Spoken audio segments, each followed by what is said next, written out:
How? No idea, no time. Welcome to Ranger Reviews, a website where we look at episodes of the TV show Power Rangers and then discuss them. Today we're covering the 30th episode of the show, Power Rangers Lightspeed Rescue, as well as the 368th episode overall, titled Trakeena's Revenge Part 2. We begin this episode with Heather getting out of the Hummer and running over to the Rangers, who are now unmorphed and hurt.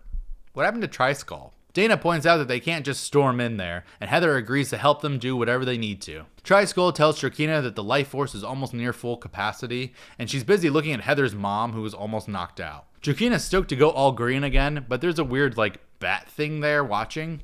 In the Skull Cavern, apparently this bat is a spy, telling Olympius and Banshira what's going on. Vipra and Lokai ask what they're going to do, and Olympius said he will get his revenge. Banshira warns him to be careful, and Olympius reveals a super potent poison, which he's put onto a knife.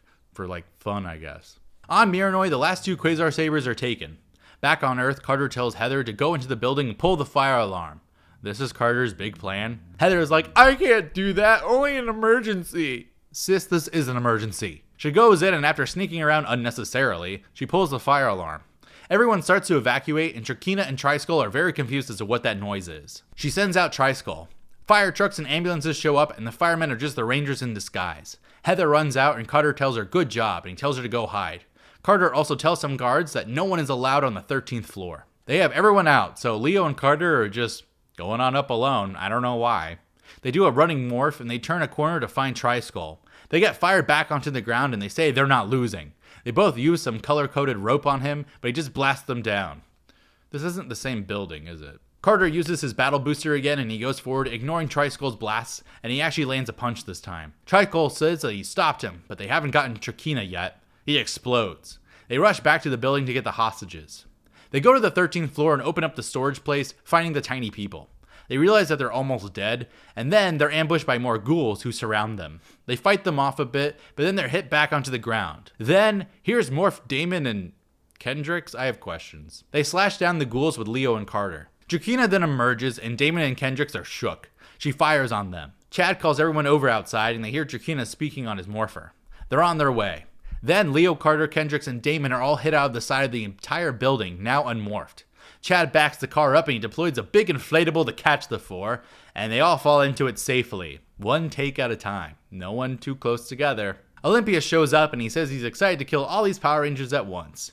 Go, Galactic! The Rangers pose up a storm. Lightspeed, rescue! They also pose up a storm. All 10 Rangers then move forward, taking on the Batlings in their color-coded pairs. There's nothing too impressive going on here, but Kelsey and Maya do take on Lokai by themselves. Chad and Kai take some Batlings for a swing while Kelsey and Maya rub them on the ground. Honestly, this is just an all-out brawl that lasts a bit, and Damon gets pinned down by Olympius. Oh, and Kendricks and Dana take on Vipra too. In the lab, Trakeena says that it is time, and she straps herself in. She begins to change, turning into her green form a bit. The 8 Rangers, sans red, fire on Olympius, and they hit him back. He realizes he's wasting energy on them, and he should just let Trakeena do it. So he sends up the poison dagger into the hole that she blew the Rangers out of earlier. It somehow lands perfectly in the tube that's feeding life force to Trakeena, and instead of poison, it seems to be like a lot of power.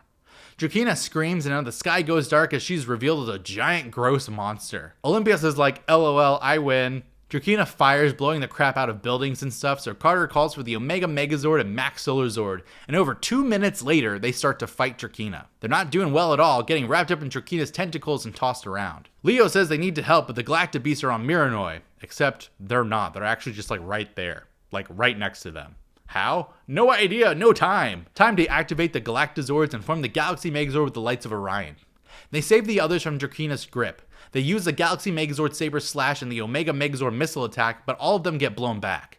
The Lost Galaxy team is even knocked onto the ground, knocked out. They realize Trakeena isn't dead, she's still moving, so they just grab the Lost Galaxy Rangers off of the ground for the Omega Megazord. The Lost Galaxy Rangers wake up and they say they need to try to kill Trakeena still, although they're out of power.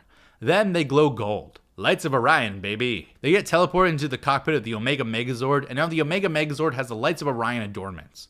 They use their combined powers together to do a double slash against Trakeena, and with a big bang, she's officially dead. All the hostages are freed from their tiny canisters, looking at each other. Leo and Carter shake hands. The Rangers and Heather show up at the building as everyone are leaving. Heather freaks out, running forward and hugging her mom. She tells him that she helped the Rangers, and Carter walks over agreeing. He says she's an official junior Ranger, giving her a shiny Lightspeed Rescue badge.